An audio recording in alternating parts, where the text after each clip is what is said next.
D&Dark Souls is a dark fantasy adventure intended for older audiences. Content warnings can be found in the episode descriptions. You were risen from the earth, given a second birth, when all has fallen into darkness, a chance to break the curse. Hello and welcome to D&Dark Souls, a dark fantasy actual play podcast inspired by mechanics from the Dark Souls tabletop role-playing game system and starring some of Fantasia's most fractured fairy tales. I am your host and scribe of the Great Flame, Ben Magnet. Hello everyone, I'm Aaron and I play the Huntsman, our thief of Fencer origin. And last time we went shopping! Yay! I was told I had heroic energy, so I just had to remind everyone who they were dealing with. And so I reminded everyone that we're spending souls, actual human souls, as our source of currency. Everyone else is a little flippant about it. But I got a couple of upgrades, people. Upgrades. Hell yeah. So now my AC is gonna be rocking. My range is so far, and I got more juice in the flask. We got to shit talk Mick on the way over to the Palace of Privilege. Oh, that was the best part. And now we see some goofy looking women up on a balcony. Hello, my name is Daniel Cruz. I play the real boy, who we now know is Pinocchio. Shock and surprise. The real boy, I'm just going to keep calling him the real boy. It's just in there. Had a moment with the craftsman, Geppetto, his father. Remembered who he was, why he was fighting, and then told everybody, please talk to Mick because I'm going to hurt his feelings because I'm not going to lie to him. And then we hurt Mick's feelings. Exactly. Then we hurt Mick's feelings anyways, so. Take that. But we didn't lie to him. But we didn't lie. That's the important part. Hello, I'm Danger Jerz, and I'm playing Prince Edward, our jack-of-all-trades of deprived origin. And last time, the big focal thing was the major heart-to-heart that the real boy had with the craftsman.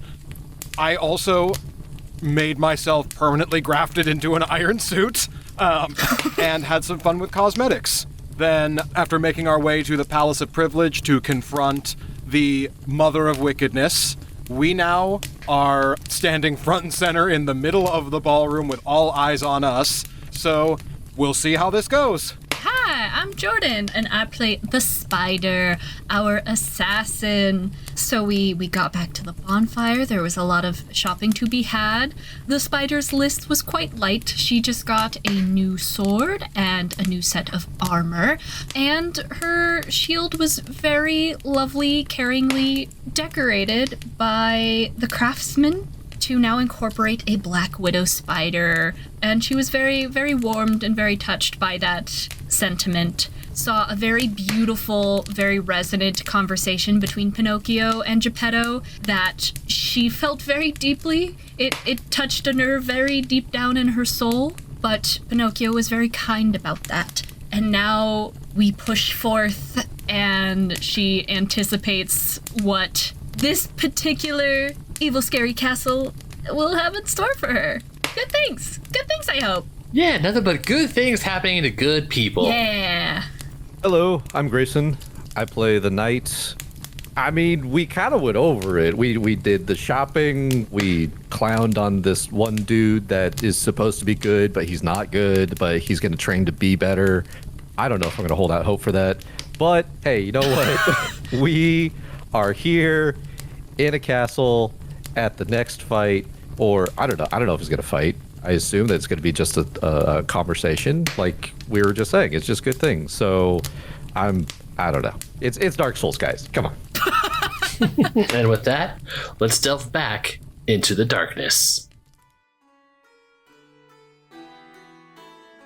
Is there any check we can make to where we can kind of like parse out the idea that she has no intention of playing fair? Roll insight. Okay. In the meantime, as all eyes are on us, and she says, "Are my terms acceptable, Ashen Ones?" the prince is going to say, "Well, when do we start?" the bounty isn't going to collect itself, and that's what we're here for. Grayson, what was the result of your roll? I got a natural 20. Oh! I've been a part of hostage negotiations. She is outright lying through her teeth. She never plays fair. She is always bound to her word, but twists it so that she always gets her way at the very end. She is the ultimate deal breaker and ultimate deal giver. You cannot trust her to save your life. This will not be a deal that will fall within our liking. I would not recommend trusting anything that this spiteful witch decides to say. The prince is going to continue to plow ahead, saying, if you're offering a bounty, we know the ones responsible for the felling of the Queen of Vanity. There was a trio that just escaped from Ebony Castle that we have a lock on, and we would happily... She holds up her hand and goes, "My dear Ashen One, do not think me so naive. I know exactly who you are, what you did." Can I roll deception? Yes, you can. At disadvantage. With a disadvantage, that is an 18. Ooh, damn, okay. I expertised in deception for this reason. You did. All right, continue with your lie. You actually cut her off. Yes, I'm glad that you recognize fellow royalty and nobility within the room. It's refreshing to have somebody finally take the royal seal seriously, and so you understand that I know what I'm talking about. When a trio of knights named Mick, Donathan, and Gerald escaped from Ebony Castle, having freshly slain the Queen of Vanity, we have a lead on them and we can bring them to you. If you want to make a deal, we are willing to negotiate. Well, I'm quite surprised at the news. But, well, I guess at one point they might have gotten lucky. But in order for me to trust you, trust goes both ways, and I have a task for you. You see, my pet is gone missing. Ran outside into the courtyard, and I wish for you to return him to me. Bring him back to me, and you will have my full support in hunting down the Ashen Ones that killed the Queen of Vanity. Fail, and well, I would love for you to try and get past my 2 guards down there. As the sentries just look over and glare. I believe we are up to the challenge, aren't we? As I direct that back to the party, and just kind of look to each of them and try to signal with my eyes, play along.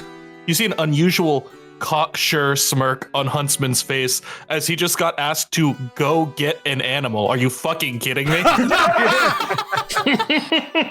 While the prince looks back at the rest of the party, the knight will step to his side, kind of obscuring Pinocchio, just in case he has any reservations about this deception. I believe if this is a task that we are all capable and comfortable doing, it could be worthwhile to at least explore the option.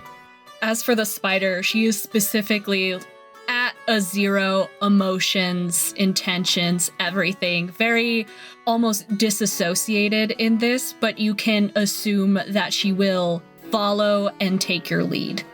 Young prince, do you think that there is any way we are able to acquire a sort of guide? Perhaps one of the daughters? We will happily take up the task for you. We simply request knowledge of the grounds. If perhaps one of your lovely aides would be willing to show us around so that we know the hunting grounds. And the Mother of Wickedness looks over and goes, "Matilda, show them where you last saw Lucifer. And also get to know him, because you never know. They might be able to claim you as a prize someday. Best to keep your chin up, dear." And Matilda looks over, does a very forced curtsy, and walks down the steps with as great of elegance and grace as she can muster.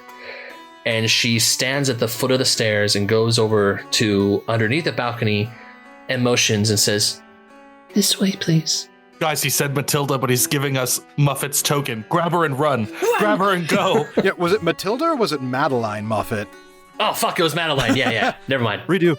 Oh, got it. Retake that scene. Wait, no, wait. The name's not being consistent works for me. Let's keep it, please. Okay. Oh, okay. Très intéressant. Yes. She motions you outside to a courtyard where she last saw Lucifer. I'm going to attempt to whisper to the prince again. Young prince, I would perhaps suggest showing off the royalty in which you carry. Kind of suggesting to maybe hold her gently by the arm and kind of guiding her in that way. Your Majesty, I would suggest that you strut and serve. Can I roll performance on that? Yes. How royal we looking in the Palace of Privilege? That is a 21. Okay. Hell yeah. So you approach Miss Muffet and you flash that your royal crest, and she, with almost perfect precision and knowledge of royal protocol, bows her head, does a slow curtsy, and naturally takes your arm as she looks over at the rest of you and motions you to follow her. But her eyes lock on Spider, and she's looking at you for a few seconds longer. And then she breaks away and leaves you out into a courtyard. Spider specifically does not make eye contact. And I will say that while he is successfully selling it for everyone else, the party, having spent time with him, might notice him putting in a lot more focus, effort, and strain in being proper than you might expect. Interesting. I want to ask if I can perceive it. If you want to do a contested deception versus perception, no matter what we roll, I will give you something. Yeah, I'm down for that. So just because I want to make it fair. That is an 11. Okay, on the dice I already rolled a 17. Okay, what specifically are you looking for? I would say the knight has been under the impression that training takes place between the ages of, like, basically just a young child all the way into the teen years. But how, like, the prince is, I would assume, like, in their 20s by now. So they should have The prince is like late teens, early 20s. Okay, so this should be more of an easy and practiced motion.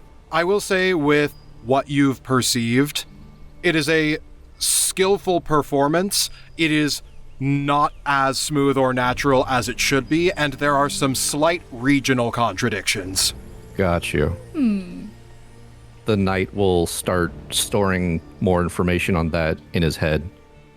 So as for our current goal, I'm gonna be really great at helping find this thing. I'm used to bringing back animals dead. So if you guys want to help out with any ideas for that. I wouldn't be too sure about that. This one tends to fight back a little bit, but if you can bring it back alive, I know stepmother would appreciate it. As you can tell that she hates calling the Mother of Wickedness stepmother. Was there a name that all of us were supposed to call her? Or is it still just Mother of Wickedness?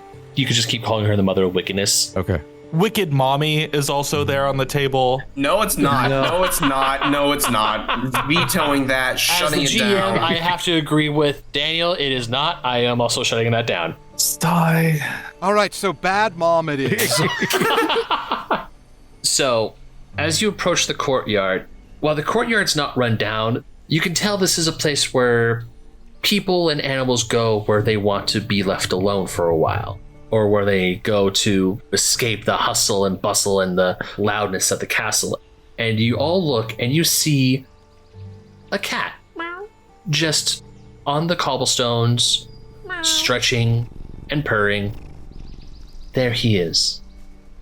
Just remember, he will fight back. And as she walks away, she gives one last look over at you, Spider, and she mouths, "Be careful," to you. as she walks away. I think with that, the spider is trying so hard not to look at Miss Muffet in order to not let this affect her and the job at hand and to not put her at risk. But catching that acknowledgement will cause her to wince a little bit and cause the facade to have a crack. But going forward with the job to do, will take out her new shiny sword and step forward. I think if we can gauge the lethality of this beast, perhaps we do not take it alive. Grayson, all you see in front of you is just a kitty cat. Get him! Oh, I thought it was going to be like some massive beast. I thought that, so. It is taking up a lot of token Yeah, the spots. token is like 6 times as big as us. That's a big cat. If it was the regular size, you couldn't see it. I blew it up so you guys could just see Lucifer, okay? Thank you. Well, okay. Who's good with cats? I'm not. Real boy, do you have any experience with felines? My animal handling is a 2. Oh, shoot. We have that. I forgot. Let me check. Suppose I could attempt. Yeah, in some media, he has owned a cat. He had Figaro. Oh, yeah. Figure it. Figaro. I'm about to say, I suppose I can attempt this. So the real boy slowly... You guys know you're sending him to his death, right? His position's like 10. Actually, Daniel, move your token back over here for me real quick, please. Oh, goodness. Oh, good. Here we go. I was going to ask, like, can I be following him just in case? As the real boy, aka Pinocchio, walks forward, Lucifer, the cat, looks over, purrs, stands up on all 4 legs, starts walking. You see what would be, beautiful greenish eyes of a cat. They start to turn from green to yellow to red, and the cat grows and grows, and what you thought were purrs were guttural growls as the cat approaches you, morphing, grossly disfigurating itself, its claws branching out from its hands, forming in a shape of what looks like 2 great swords, and it goes from meow, meow.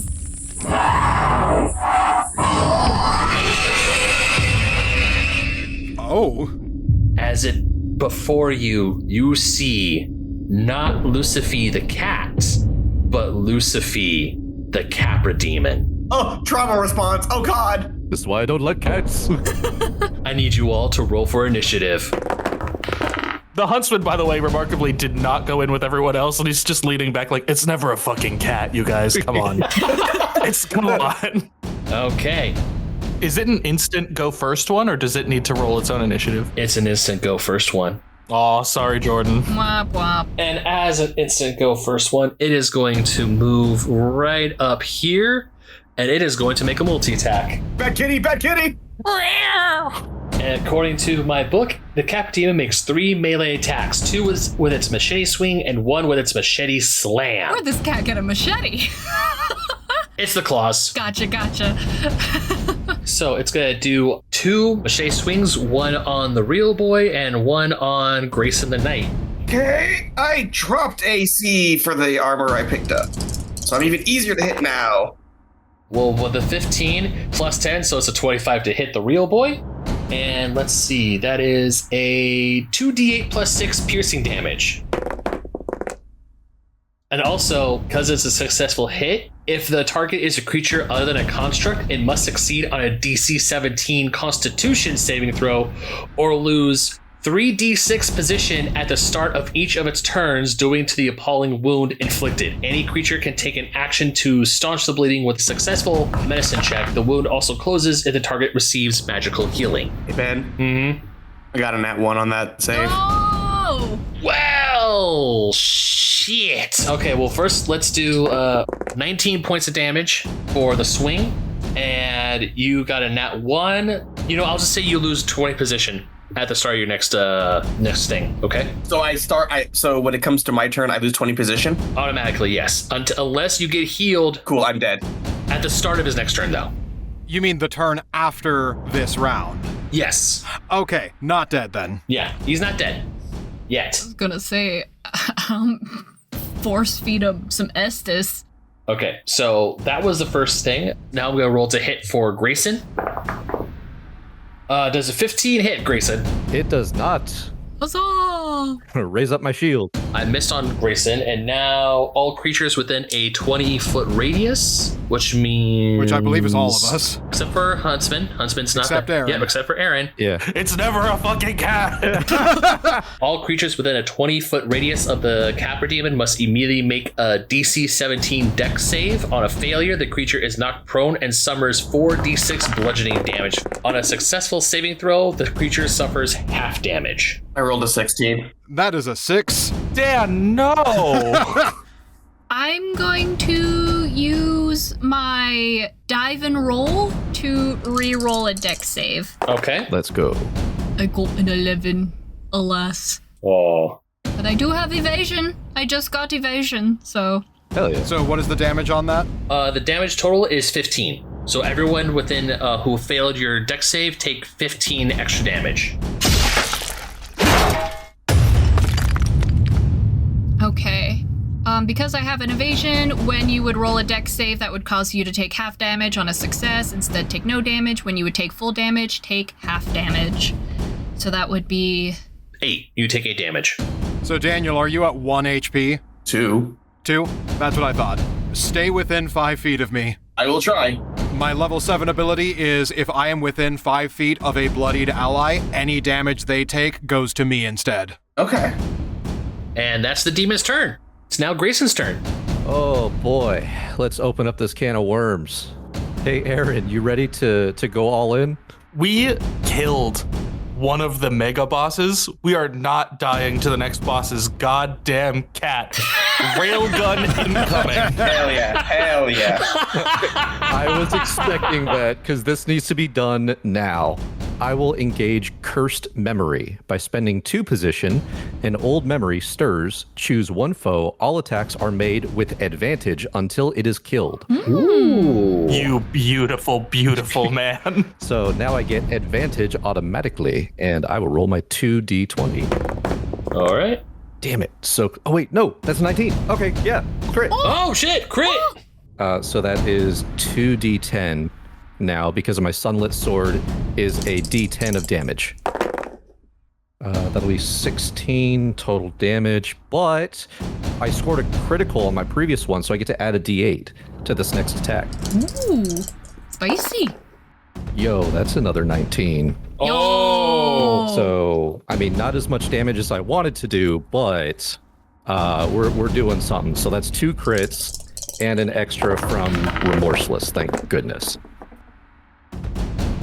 So that'll be 25. Okay. Damn, your sword connects. It's the demon. The demon doesn't really wince. It's been through this shit before. And yeah, but you've got some good hits on it. Alrighty. Yeah, that'll be it. Okay, Spider, you're up. Okay, Spider is going to run up to Giant Kitty Cat and is going to try and stab him in his little toes. Not the toe beans. Not the beans.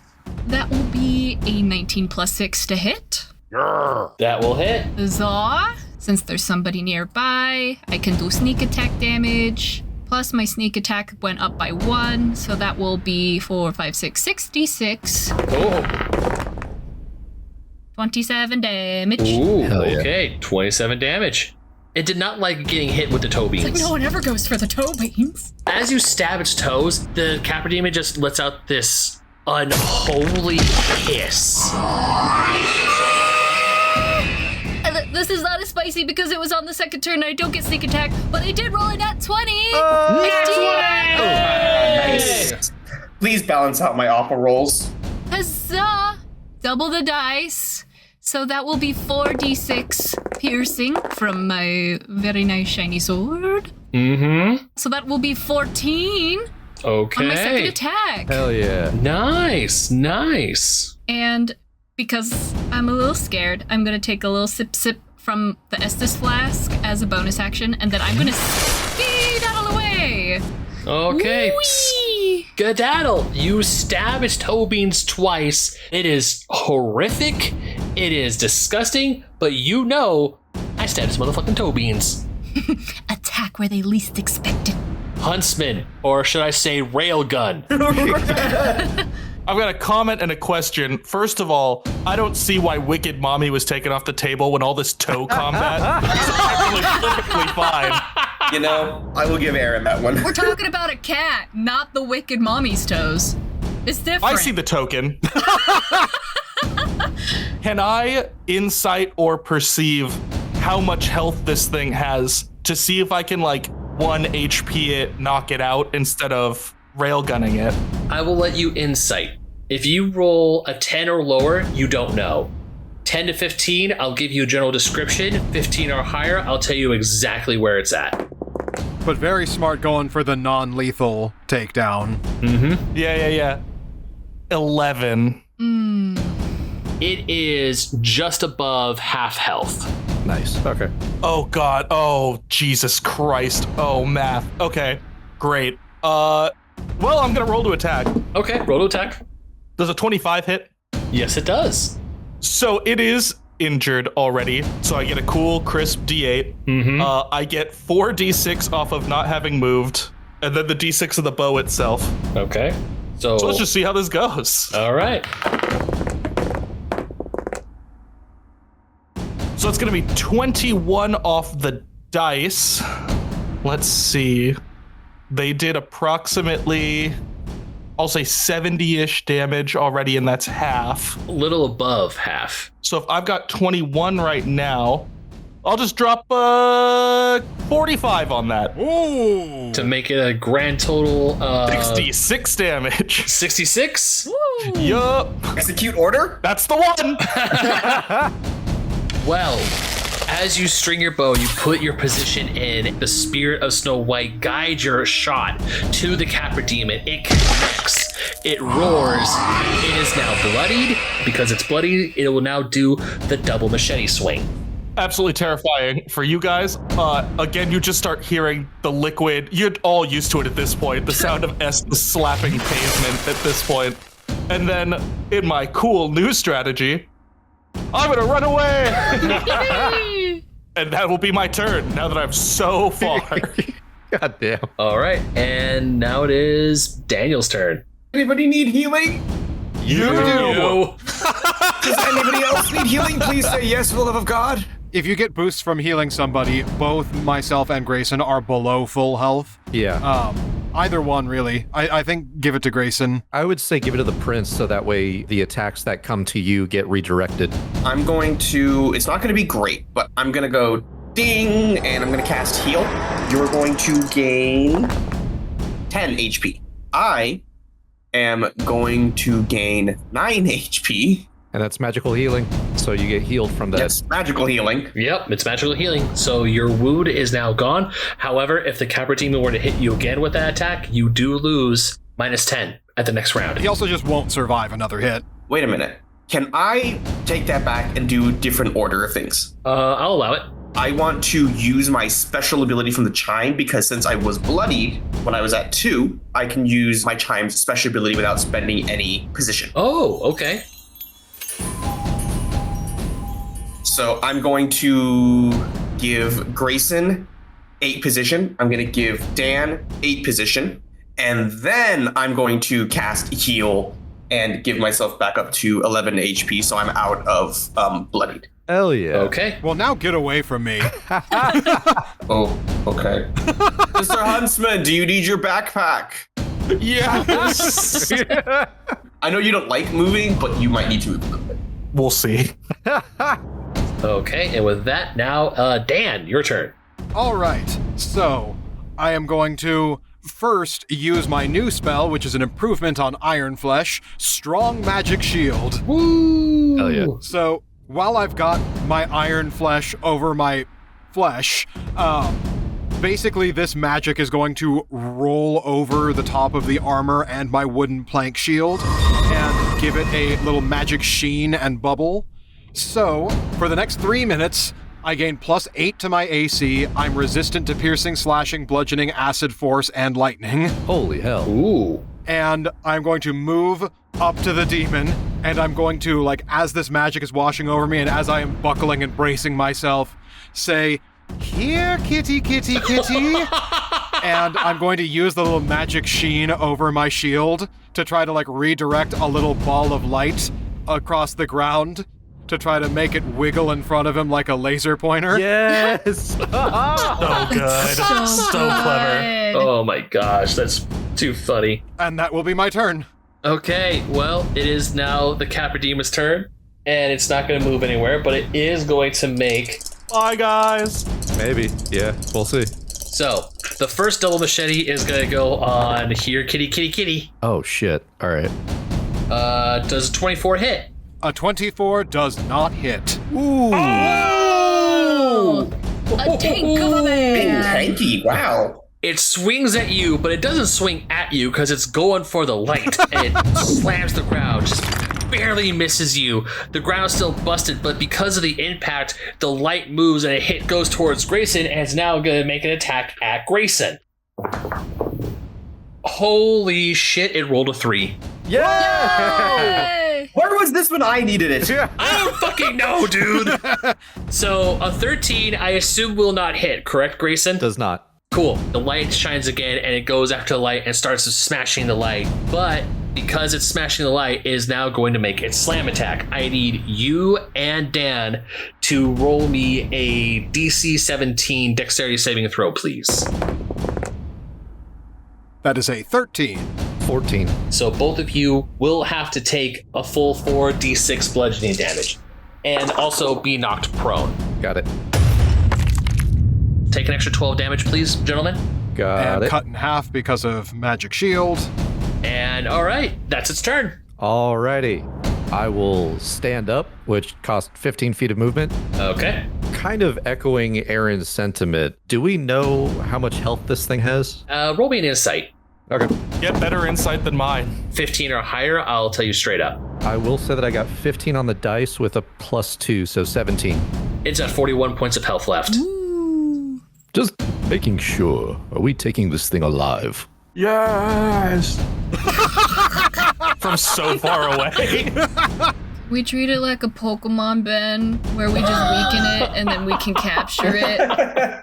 Because if we get it down to 1, that feels like... If we get it down to 1, can we knock it unconscious instead? You know what? I'll agree to that. I just want to put this out there. My concern is that if we do the fight like we did the Queen of Vanity, and this thing is still alive, it's potentially on the table to fight again. I just feel like narratively, we agreed to come out here and get it. What do we think is going to happen if we walk back inside and say, oops, actually, I killed it? I'm hoping we get brownie points by incapacitating it. Okay, all right. And I will still be following my cursed memory because I spent that 2 position on the last one, and it does say all attacks are made with advantage until it's killed. Okay. So 2 attacks at advantage, and now I've got my position that I can pour into these attacks. That's a miss on the first attack. So second attack coming in, that's going to be a 22 to hit. The 22 hits. 13, 14, 15. So 15. And then I will dump 25, dropping it down to 1. So the knight will grab his sword, flip it around so that way it's the pommel, and uses it just like a large bonk on the top of its head. So non-lethal damage because we're knocking it out. So you bring the demon down to 1 hit point. You bonk it on the head so hard that it just stumbles back, falls on its back, and I will say you knocked it out. How do we, Ben, is there anything special we need to do to meaningfully secure it? Because eventually, ostensibly, we're going to walk in with it like hogtied. Would it turn back into cat form now that it's unconscious? That's what I was thinking. So the cat transforming into it was its own like personal action. It does not change back into its cat form because you knocked it, because it has It has to will itself into different forms. Yes. Got it. So what I will say is, because you knocked them out, I will say for now you are all out of combat. All right, everyone, grab some rope. Well, this is going to make it real spicy for what I have planned. Y'all, that's what I was expecting. And am I able to take a real quick short rest? You could take a short rest, but you also have to like really watch the demon to keep like bonking it to make sure it stays out. No, we're not. No, rest later. We're not spending an hour. Bonking this cat on the head. Fine. All right. Alrighty, we dragon. Sure. No, that's our next vile one. Yeah, I guess we just drag it in. I would like to, if at all possible, hog tie it. As you are about to do your thing, you hear Miss Muffet approach, and she goes, "Oh, still alive. What, did you get it?" Yes, we gave it the mighty bonk. Mighty bonk? What do you mean? Oh, by the flame, it's still alive! Language. Did you want it dead? Oh, you? Huh. Wow. You? It's not dead, it's asleep? Yes. I suppose it might have been upset with no catnip. Oh, no, this thing... The cat form is just something it does to lure its prey in. It's what it truly looks like. Tremaine, Mother, she sends Ashen Ones out here to their deaths. She was never going to give you any sort of reward or any sort of negotiation. As she looks toward the prince. It is what I figured, since I did say that whatever it was that she was planning was not going to be in our favor. Well, she wasn't planning on us surviving. So let's see how she thinks on her feet. Before you go, Miss Muffet sees Pinocchio, the real boy. She can tell that he is rough. So she goes over and she is going to cast a Great Heal Excerpt on you. So she heals you for 25. Cool. That is perfectly back to full position. Oh, sweet. Okay, perfect. Everyone else stays the same. You do not get any souls back because you technically did not kill it. Right.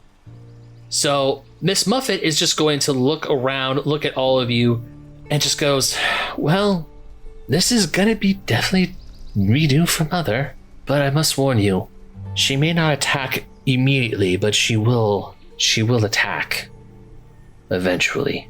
Just out of curiosity, is there any way around the castle? I would like to get you to a safer location. You seem as though you are not on the same side as her. No, you're absolutely right about that. In her eyes, I'm just a stepdaughter. She only truly cares for her real daughters, but what she did to her real daughters, you'll find that out soon enough, but the only way I'm safe is when she's dead. Is when they're all dead. I think hearing that, Spider's gonna start directly marching back into the castle. Full speed ahead. Oh, looks like we're going. Wait. All right. Wait, miss, we still... She's headstrong, isn't she? Yup. And then you see the Huntsman stand up with like the Capra demon hugging his back. You know I don't think it's fireman carry, but the one where like you would carry your toddler or whatever. I assumed that we would all be jointly like taking a limb and... You could be like pushing up its ass or something to like take some of the weight off. Well, I'm not going to do that. Then I will be slow as hell behind the rest of you, but we can all slowly march into the castle.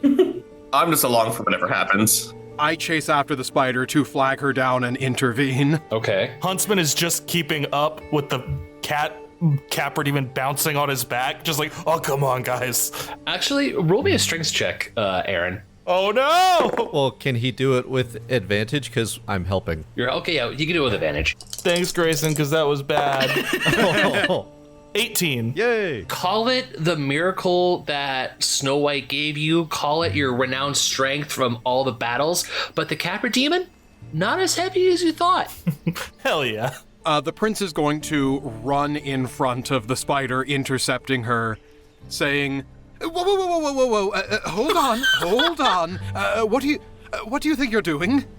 I heard what I need to do in order for her to be free. Why are you stopping me? I don't want to necessarily stop you, just... We need to be strategic about this. If you just slow down for one moment, we are going to catch her off guard with this, however things turn out. But if you trust me, I have a plan.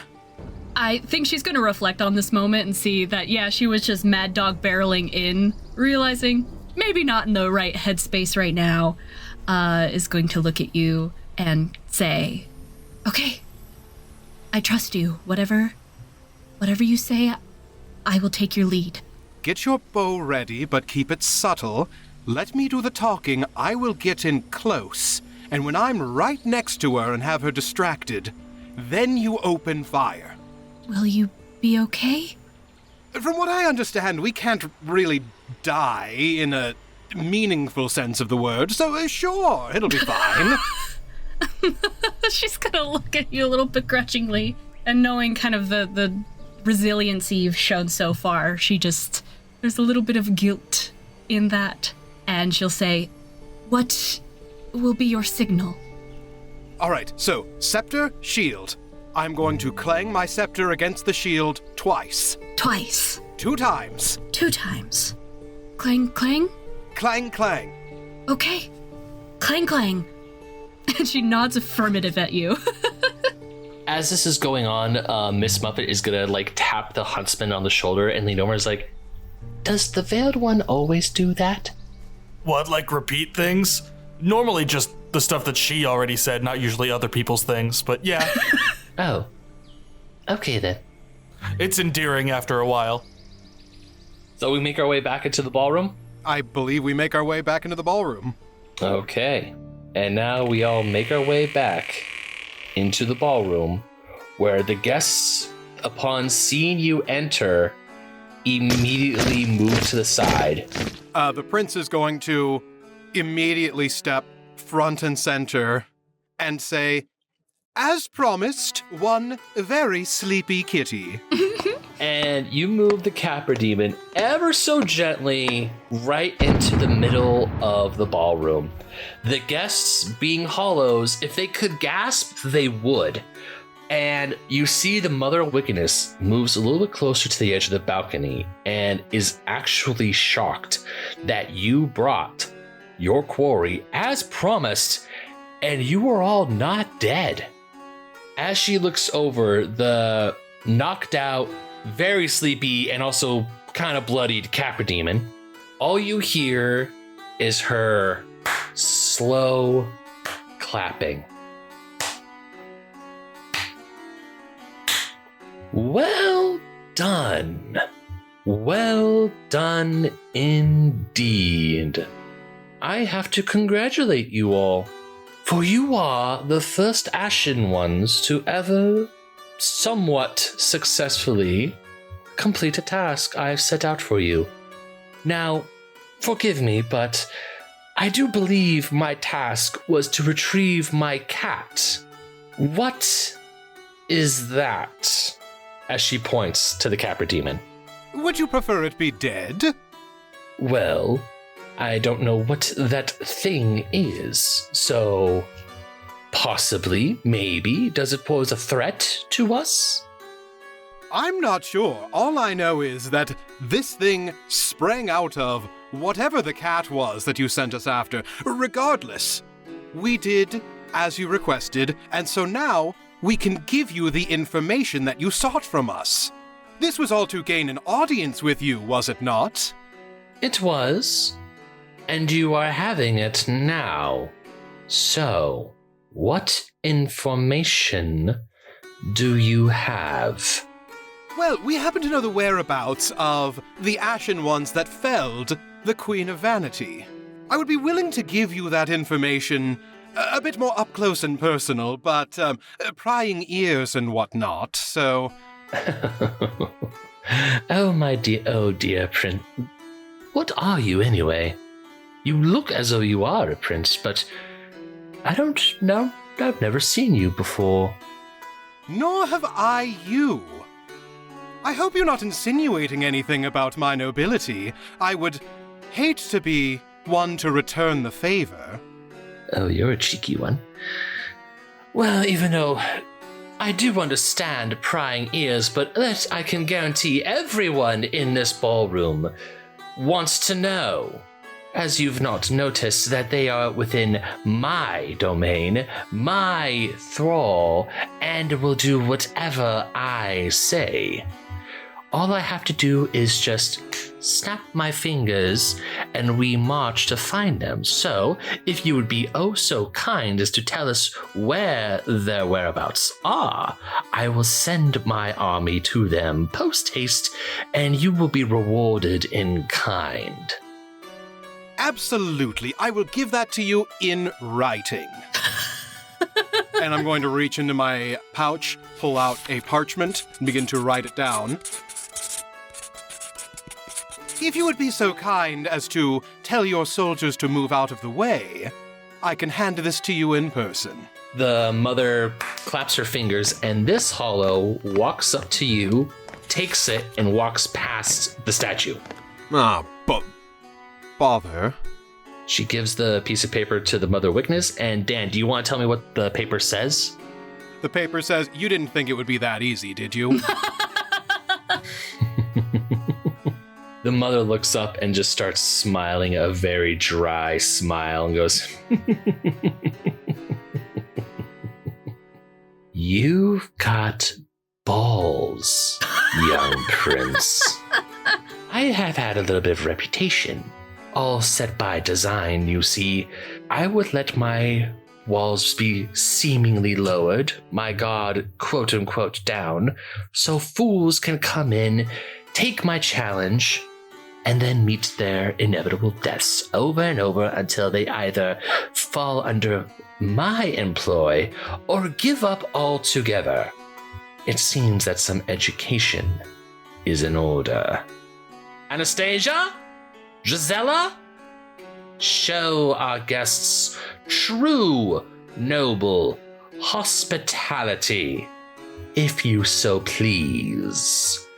And she turns and walks away, and her daughters, Anastasia and Drizella, on either side, start walking down the steps. But as they do, their visage changes, morphs. No longer do you see two women, but two armored figures descending the stairs, great swords in hand. And as they reach the bottom of the case, they swing their blades and destroy each statue simultaneously. As you take on Anastasia and Drizella, the Abyss Walkers. Roll for initiative. Well, thank you for clearing the way of those statues, but that was a bit flashier than I intended.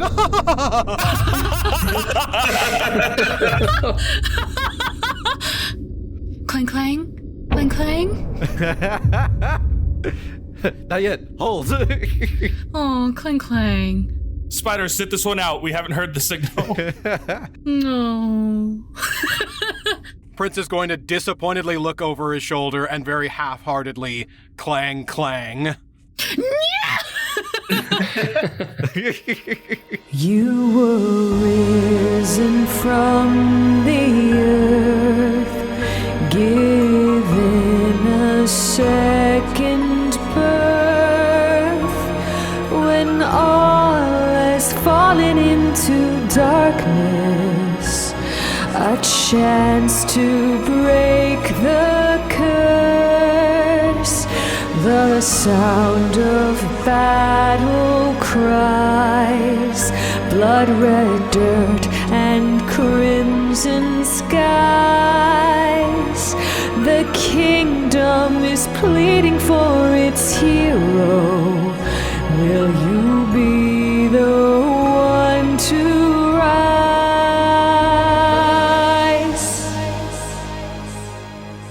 We're gonna go ahead and move Miss Muffet down here with the rest of you all, and also I gotta get the Capra Demon back in there. Just 1 second, please. Un momento, por favor. It's like you weren't prepared to bring this token in here. What? Shut up.